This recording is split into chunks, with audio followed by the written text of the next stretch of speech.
बिस्मिल्लाहिर्रहमानिर्रहीम। अस्सलाम वालेकुम। वेलकम टू पाक रूरल लाइफ। दोस्तों, कैसे हैं? उम्मीद करता हूँ आप सब लोग खैरियत से होंगे। इन्नल्लाह व मलाइकातिही युसल्लूना अलन नबी या अय्युहल्लज़ीना आमनू सल्लु अलैहि व सल्लिमू तस्लीमा। अल्लाह ताला और उसके फ़रिश्ते हज़रत मोहम्मद सल्लल्लाहु अलैहि वसल्लम पर दुरूद शरीफ भेजते हैं। ऐ ईमान वालो, आप भी हज़रत मोहम्मद सल्लल्लाहु अलैहि वसल्लम पर दुरूद शरीफ भेजें।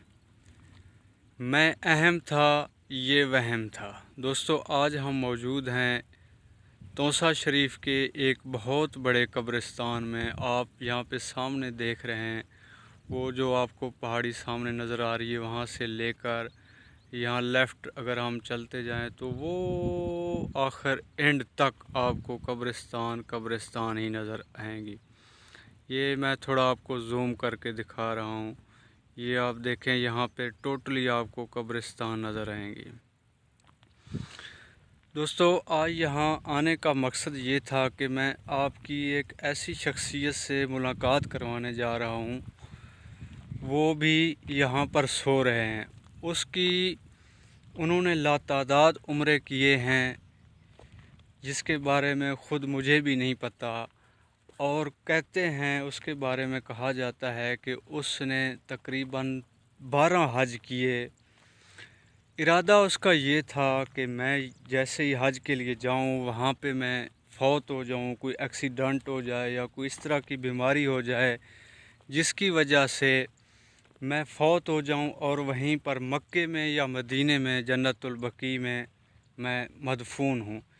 जन्नतुल बकी के बारे में कहा जाता है, एक हदीस का तो मैं आपको नहीं कह सकता हूँ, मैंने इसके बारे में पढ़ा है। जन्नतुल बकी के बारे में कहा जाता है कि जो भी बंदा वहाँ पे दफन होता है, वहाँ पे हर किसी को दफन होना नसीब नहीं होता। जो भी बंदा वहाँ पे दफन होता है, उसके बारे में कहा जाता है कि उससे सवाल जवाब नहीं होते हैं।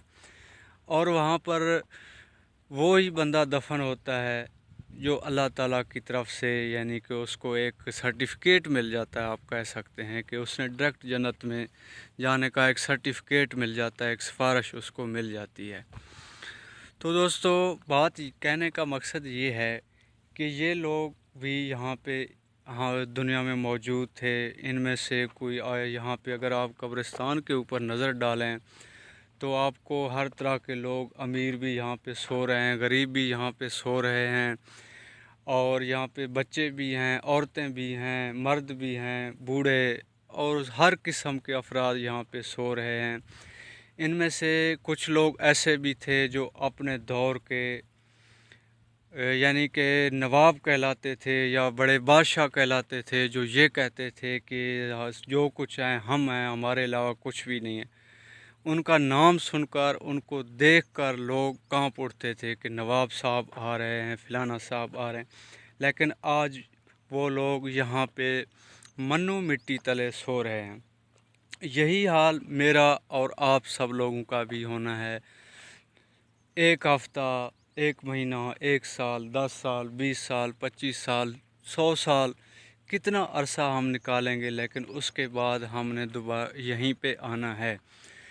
और यहाँ पे आने के बाद जब आप लोग यहाँ पे पहुँच जाते हैं तो आपसे सबसे पहले 3 सवाल होंगे। अगर आप उन सवालों में पास हो गए हैं तो इंशाअल्लाह आपकी जो आगे वाली मंज़िल है वो आसान हो जाएगी। सबसे जो पहला सवाल आपसे होगा, मन रब्बों का, कि आपका रब कौन है, आपका मालिक कौन है, आपका खालिक कौन है, आपका पालने वाला, आपको पैदा करने वाला, आपको खिलाने पिलाने वाला कौन है। उसके बाद दूसरा जो सवाल होगा, मन नबियों का, कि आप किस नबी की उम्मत से हैं। तो ये दूसरा सवाल होगा। साफ ज़ाहिर है कि मन रब्बों का, तो आपका रब कौन है? अल्लाह ताला है। हमारा रब अल्लाह ताला है, जिसने हमें पैदा किया है। वो खालिक है, वो मालिक है, वो राज़िक है, वो सब कुछ करने वाला है और देने वाला। मन नबियों का, हम हज़रत मोहम्मद सल्लल्लाहु अलैहि वसल्लम की उम्मत में से हैं, तो हमारा जो नबी है वो हज़रत मोहम्मद सल्लल्लाहु अलैहि वसल्लम। और उसके बाद जो तीसरा सवाल होगा वो मन दीनों का, कि आपका जो दीन है वो कौन से वाला। तो हमारा जो दीन है वो इस्लाम है। ये 3 सवाल हैं, अगर इसमें आप पास हो गए तो इंशाल्लाह आगे की जो मंजिलें हैं आपकी वो आसान हो जाएंगी, और इंशाल्लाह आपको इसके बाद कोई मसला नहीं होगा। हजूर पाक सल्लल्लाहु अलैहि वसल्लम का फरमान है कि रोज़ाना कब्रिस्तान चक्कर लगाया करें। अगर रोज़ाना नहीं जा सकते तो हफ़्ते में एक बार ज़रूर चक्कर लगा लिया। अगर हफ़्ते में नहीं जा सकते तो 1 महीने में ज़रूर चक्कर लगा लिया करें। और अगर महीने में नहीं जा सकते तो कम अज़ कम साल में एक दफ़ा ज़रूर चक्कर लगा लिया करें। और जब भी आप कब्रिस्तान में जाते हैं तो कब्र वालों के ऊपर आपने सलाम करना है। जो भी आप वहाँ बातचीत करेंगे, आप सलाम करेंगे तो आपको सुन रहे हैं, आपको देख रहे हैं, और आपके सलाम का वो जवाब दे रहे हैं, लेकिन आप उनको सुन नहीं सकते जो लोग यहाँ पे सो रहे हैं। एक और जगह इरशाद है कि अगर आप कब्रिस्तान तशरीफ़ नहीं ला सकते तो कम अज़ कम घर बैठकर आप कोई दुरूद शरीफ और अलहम्द शरीफ और इसके अलावा कुल शरीफ पढ़कर या कोई और तिलावत करके कुरान शरीफ पढ़ के कोई दुआ पढ़ के आप इनको भेज दें, इनकी रूह को अरसाल कर दें, वो इन तक पहुंच जाएगी और इनको पहुंचा दी जाएगी इंशाअल्लाह। ये फरमान है। इसका फ़ायदा ये होगा कि अगर ये जो लोग कब्र में यहाँ पे सोए हुए हैं, अगर किसी को कोई मसला है और किसी को किसी वजह से कोई अज़ाब हो रहा है, जो भी आप दुआ पढ़कर इनको भेजेंगे तो अल्लाह ताला की तरफ से इंशाअल्लाह वो दुआ इन तक पहुंच जाएगी और उनके दर्जात बुलंद होंगे और उनके अज़ाब में कमी होगी। तो उम्मीद करता हूं आज की वीडियो आपको पसंद आई होगी। इसके बाद भी कुछ हम स्क्रीन शॉट और आपके साथ शेयर करेंगे। हमारे साथ रहें। मिलते हैं नेक्स्ट वीडियो में, तब तक के लिए अल्लाह हाफ़िज़। कहते हैं कि मरने के बाद 3 चीज़ें इंसान के साथ जाती हैं। एक सदका जारिया, जो उसने कोई कुआं खुदाई करके दिया हो, कोई रोड बना के दिया हुआ हो, जो पुराने ज़माने में रोड वगैरह होते थे, या आजकल के दौर में, या इस तरह का कोई चीज़, कोई मस्जिद बना के गया हो या कोई मदरसा बना के गया हो, इस तरह की चीज़ें।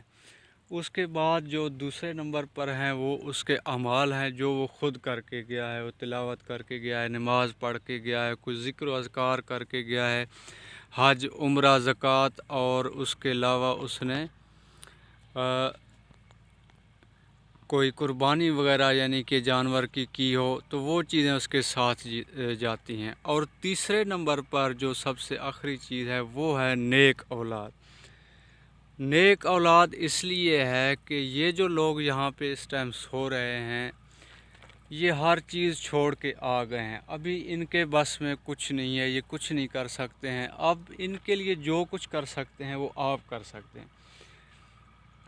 आप कोई सदका खैरात देंगे, आप कोई मदरसे में पैसे देंगे, आप किसी गरीब को पैसे देंगे, उनके बच्चे पढ़ाएंगे, किसी यतीम के सर के ऊपर हाथ रखेंगे, किसी बेवा औरत से यानी कि या उसकी जो बेटियां हैं उनकी शादी करवा देंगे, जिसके खावंद फौत हो गए हैं या जिसकी वालदा वालिद फौत हो गए हैं, किसी बेटी की या बेटे की शादी करवा देंगे। और उसके अलावा कोई तिलावत करके या कोई दुरूद शरीफ पढ़ के या कुल शरीफ और अलहम्द शरीफ, एक दफ़ा अलहम्द शरीफ और 3 दफ़ा कुल शरीफ पढ़कर अगर आप इनकी रूह को अरसाल करेंगे तो वो सवाब इन तक पहुंच जाएगी, और अल्लाह ताला इंशाअल्लाह ज़रूर इनकी दर्जात बुलंद करेगा और इनकी अज़ाब में कमी करेगा।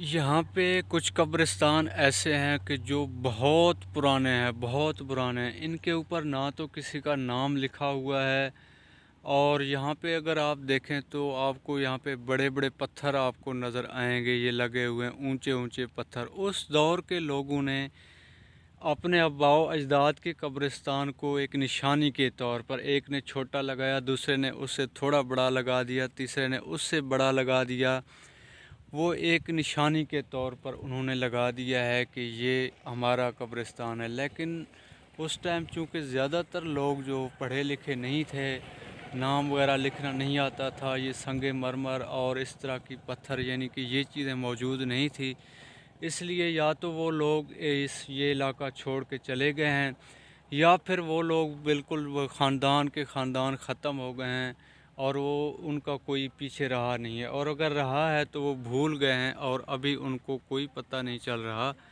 کہ یہ قبرستان کس کا ہے۔ اس لیے کہتے ہیں کہ آپ جب بھی دعا مانگیں گے تو سب کے لیے دعا مانگیں۔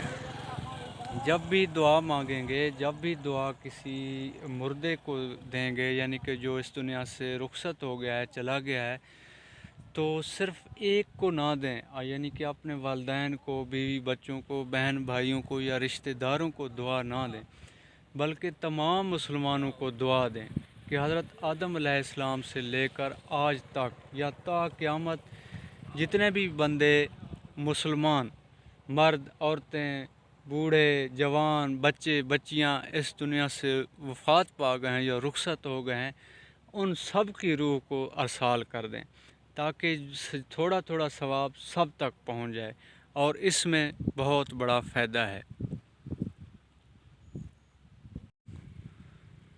میں اہم تھا یہ وہم تھا، زمیں کھا گئی کیسے کیسے داراس اور سکندر۔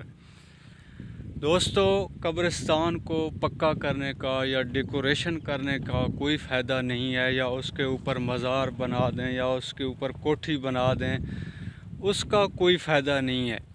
جب تک آپ چل کر قبرستان نہیں جاتے ہیں، ان کو سلام نہیں کرتے ہیں، ان کے لیے صدقہ خیرات نہیں کرتے ہیں، ان کو کوئی درود شریف یا کوئی تلاوت وغیرہ اس طرح کی کوئی چیز نہیں بھیجتے ہیں، تو خالی قبرستان کو پکا کرنے کا، سیمٹڈ کرنے کا، اینٹیں اور اس طرح کی چیزیں لگانے کا ان کو کوئی فائدہ نہیں ہے۔ یہ لوگ جو یہاں پہ سو رہے ہیں اور کل ہم نے بھی یہیں پہ آنا ہے اور یہ ہمارا ایمان ہے، تو ان کو ابھی یہ چیزیں فائدہ نہیں دیتی ہیں، پکا کرنا یا اوپر جھنڈا لگا دینا یا اس کا نام لکھ دینا۔ بے شک وہ لکھ دیں، اوپر دعائیں لکھ دیں، عمر لکھ دیں، ہر چیز آپ لکھ دیں، لیکن ان کو ایک ہی چیز فائدہ پہنچا سکتی ہے، اور وہ ہے کہ آپ خود قبرستان تشریف لائیں، ان کو سلام کریں، کچھ دیر کے لیے یہاں پہ بیٹھیں، اور اس کے علاوہ یہاں پہ